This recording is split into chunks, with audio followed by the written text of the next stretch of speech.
welcome to meet the candidates. The Frankfort Plant Board has been giving us an opportunity to explore a little bit about the people who are our candidates.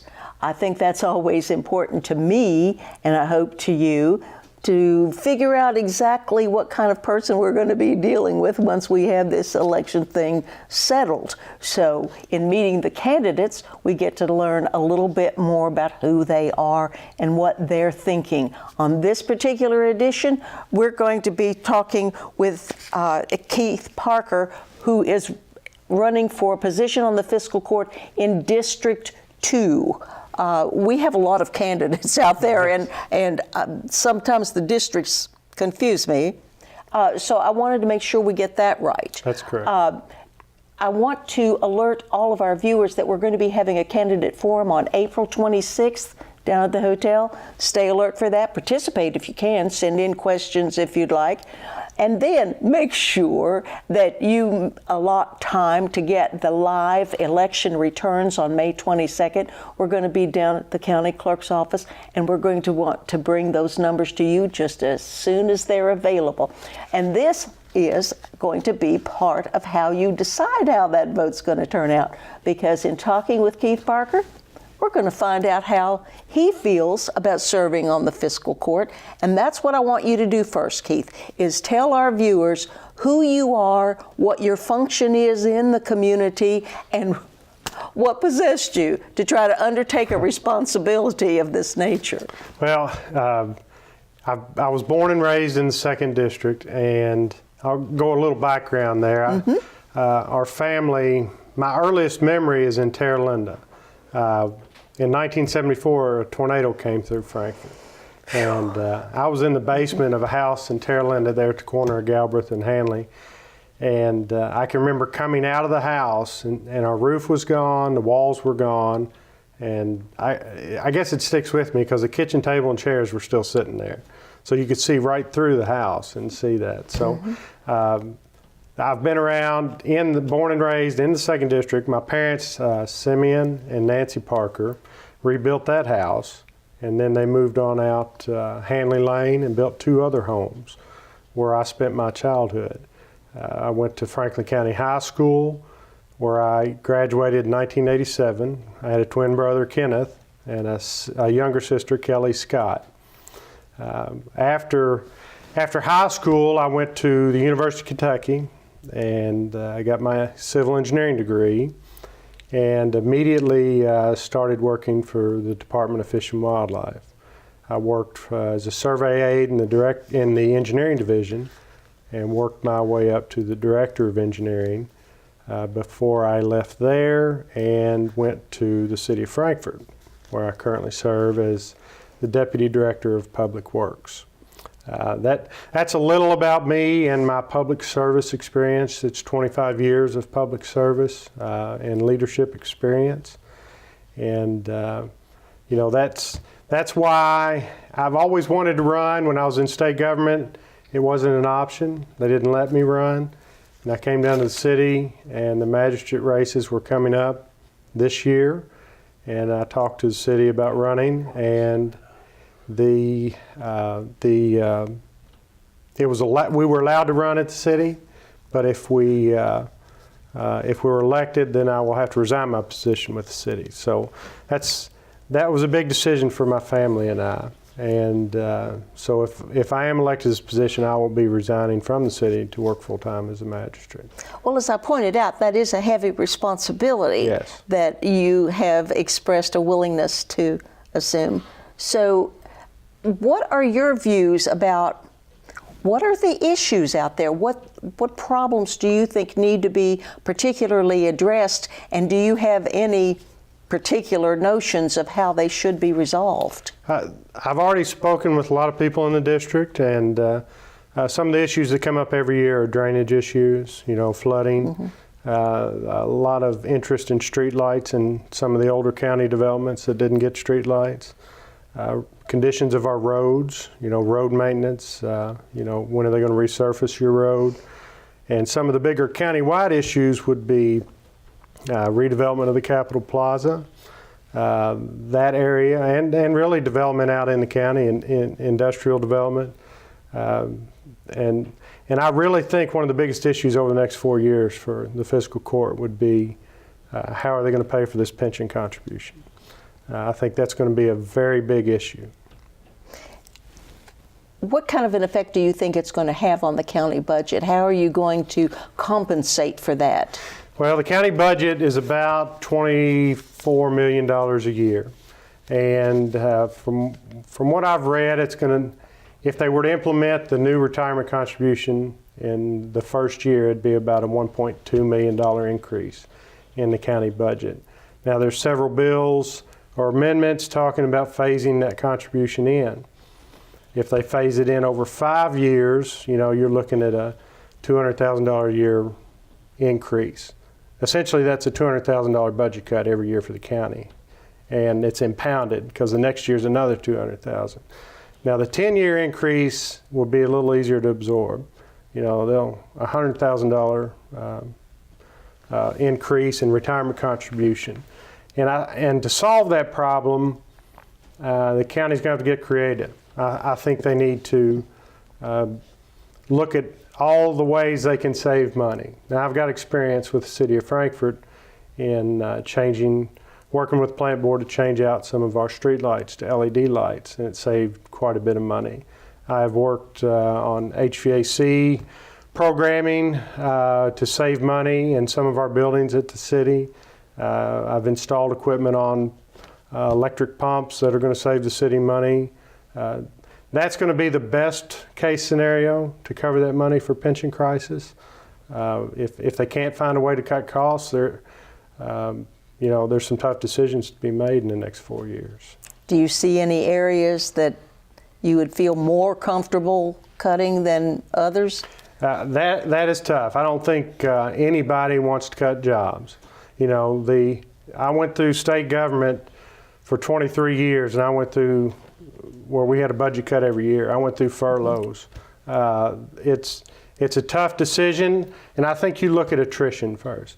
I mean, if there's somewhere, if you lost an employee, you could save some money and not have to fill it back immediately.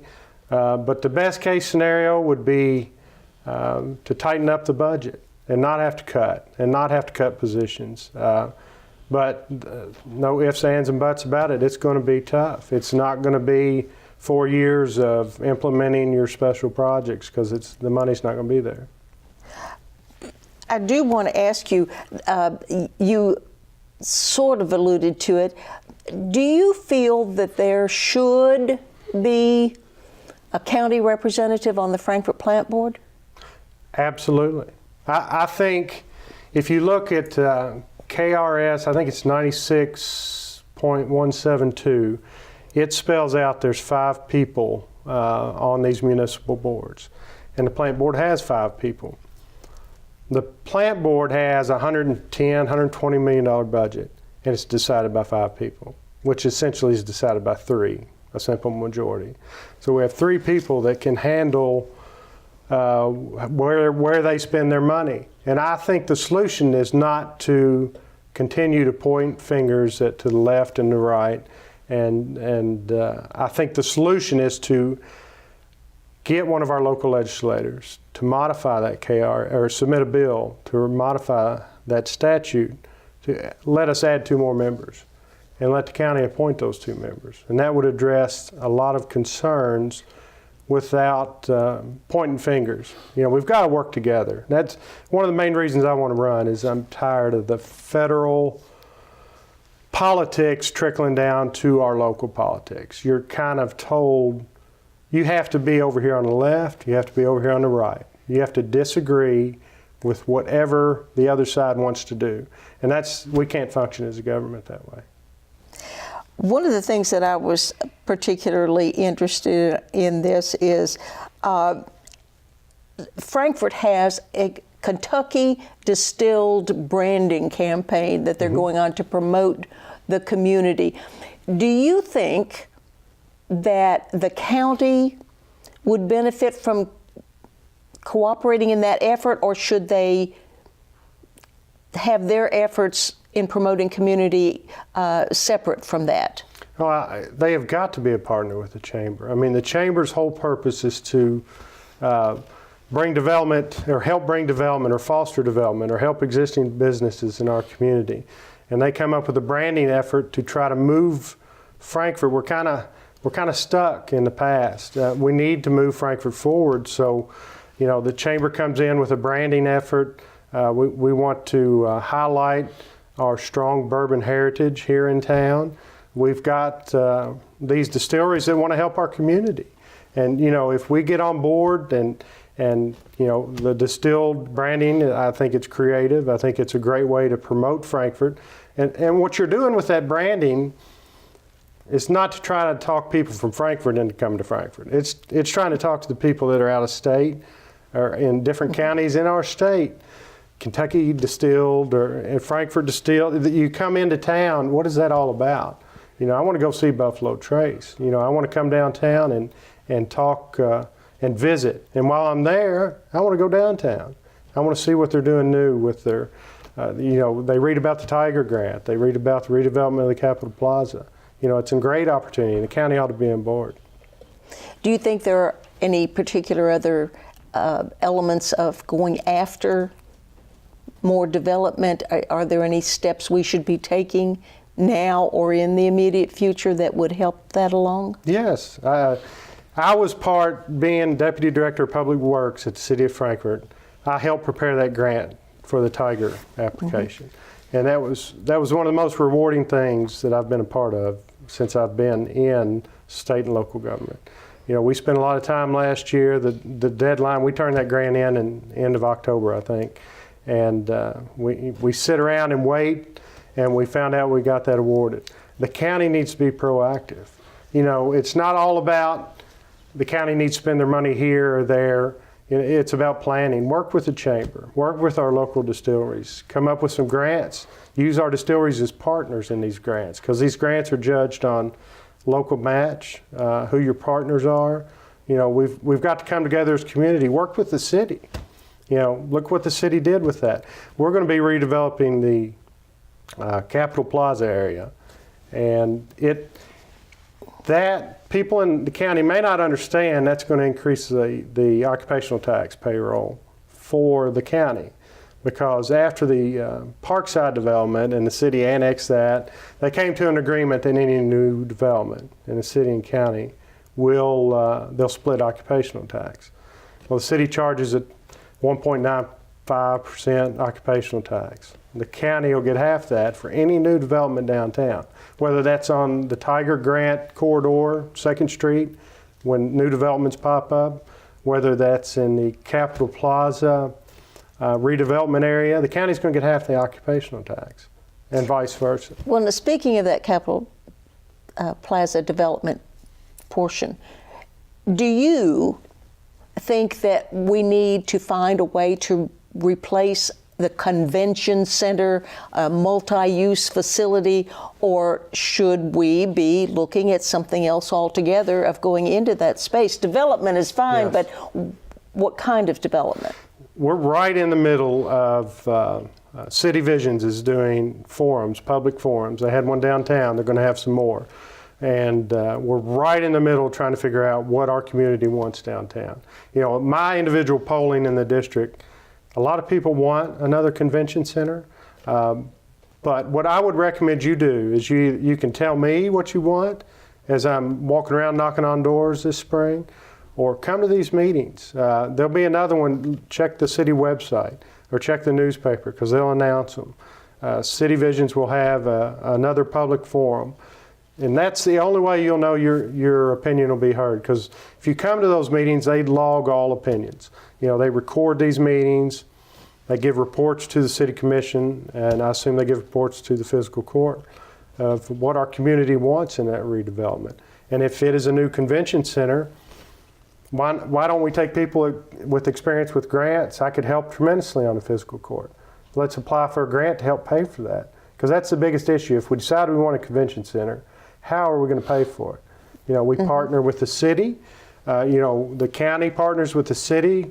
Let's bring in Buffalo Trace. Maybe they get a naming right. You know, I'm just throwing out ideas. But we need partners. There may be federal money that can help us do that. So we got to think forward. And the same thing I've asked the other candidates too. It came to me as a change. It wasn't something that I had been hearing in the community, but just lately, several people have asked me, what are they going to do about expanding Sunday alcohol sales? What's your stance on that? Do we need to do that? Do we need to not do that? What? Sunday alcohol sales, I think all it does now is we have people they're still going to drink. If they want to have a beer or a glass of wine with dinner on Sunday, they're going to have it in the fridge. They're going to have it. You're just making something inconvenient for something people already do. I think having Sunday alcohol sales is, well, you can look at history in other communities in the state that have done it. I don't think there's been any major issues. You're moving Frankfort and Franklin County forward instead of backward. That's my opinion. What do you consider to be the issues that you want to focus on? What do you think needs to be adapted or changed or improved in 2nd District specifically?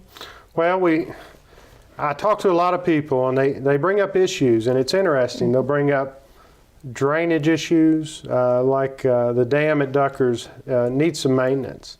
They'll bring up flooding in 2 creeks. I've seen pictures posted of the flooding, and they'll bring up road issues. And it's interesting, if you go back and look at the issues in 2014 when this election was run, a lot of them are the same issues. You go back probably 2010 when they elected magistrates. A lot of these are the same issues. And what we've done is we have elected people that are good at recognizing issues. They're not hard to recognize because everybody's out there telling you these are the issues. I think my experience as a licensed engineer with drainage, at Fish and Wildlife we maintain all of our state-owned dams, Fish and Wildlife dams. I've done detention basin design. I've developed resurfacing contracts. For the City of Frankfort, I developed a City of Frankfort right-of-way standard. It was implemented January 1 of last year, and we did that because our utility companies were coming in, and not all of them, but some of them were coming in and putting new utilities in our streets, and they weren't repairing the roads very well. These old trenches would settle out. And I wrote a policy. We charge them for a permit, and we charge them, we don't let them put asphalt down. We hire a contractor, and they reimburse us, and we put the asphalt back down. And we have a specified way they got to repair the street. And that was all an attempt to make our roads, to quit allowing them to tearing up our roads. Are there specific goals that you hope to reach in serving on fiscal court?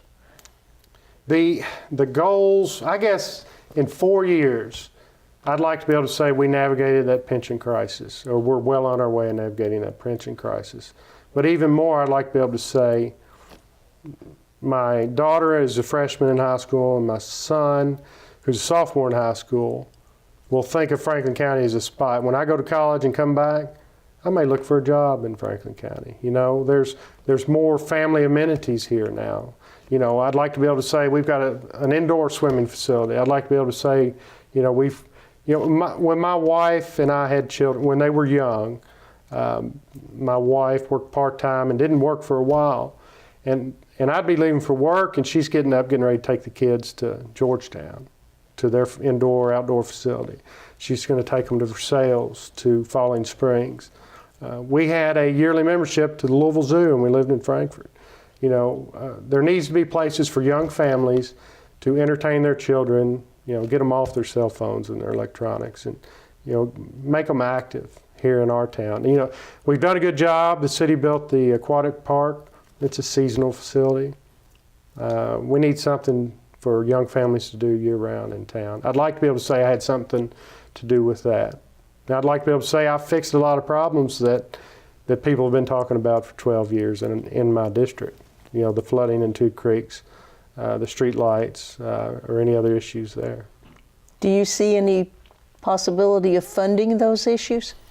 Funding's going to be tough. I mean, you know, people are going to tell you that, you know, I'll fight for it or this and that, but when they're going to start cutting the county budget yearly, it'll probably be a phased-in approach over 5 or 10 years.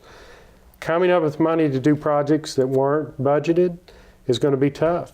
I don't know. I don't know how we're going to find the money to do it, but you have to recognize there's a problem before you can find a solution.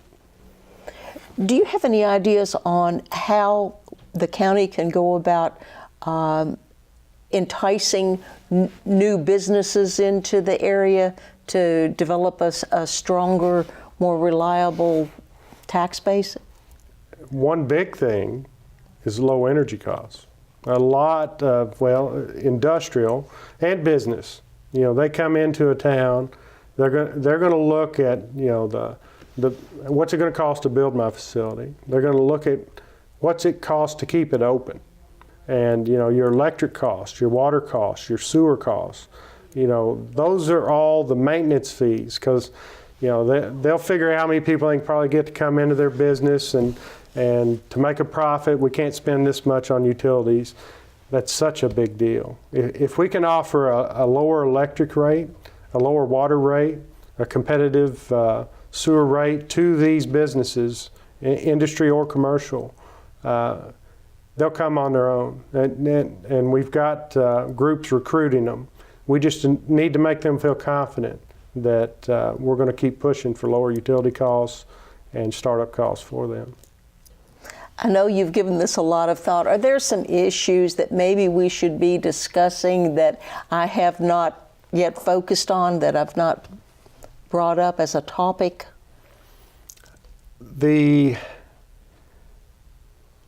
I would like to bring up working with the city and with the state.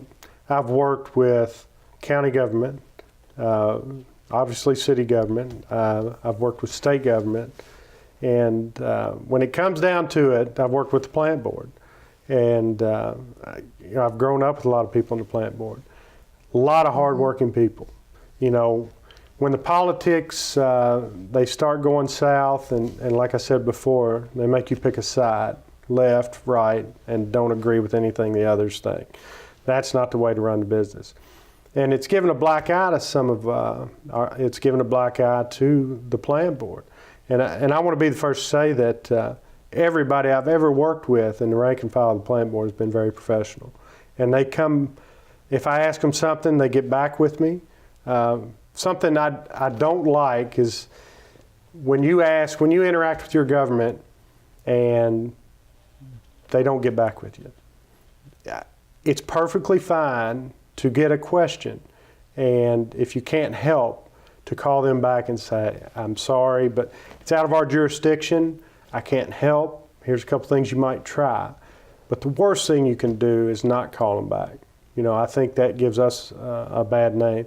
And with the plant board, I haven't had that issue. They always get back with me, and I try to, you know, at Public Works, I handle a lot of complaints in the city. And people will call me, and I'll go out and visit with them. And if it's something that we're not responsible for, I'll make suggestions. As an engineer, I have the experience for drainage and streets and structural, and I'll make suggestions on how they might fix that. So that's something I'd like to mention.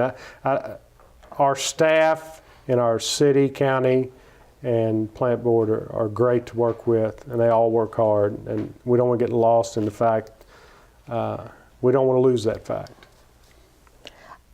I would very much appreciate it at this point if you could look into that camera and tell our viewers why you're the best candidate and why they should go to the polls and cast their vote for you. Okay. For District 2, Fiscal Court. 2nd District, Fiscal Court. There's 7 candidates running right now. We're all Democrats. The race will be decided in May 22nd. If you want to vote and decide this election, you have to come out in May, not in November. I think that, or I know that I'm the most experienced candidate. If you'll look at the experience of the other candidates, I have 25 years of public service. I'm a licensed engineer. I have experience in drainage. I have experience in road maintenance. I have experience in leadership. I was Association of Conservation Engineers President, national organization. I've got a lot of good experience that I can bring to the fiscal court. And we need people that not only recognize a problem, but have the experience to solve them on our fiscal court. And I really want to thank you, Keith Parker, for coming in here and giving us an opportunity to get to know you a little bit better. I want to urge our viewers to stay alert to information coming about our Candidates Forum, April 26th, and to join us for our live coverage of the returns of the May 22nd primary. We'll be coming from the county clerk's office with those votes just as soon as they're available. And by all means, to prepare for that, come back here and join us for Meet the Candidates.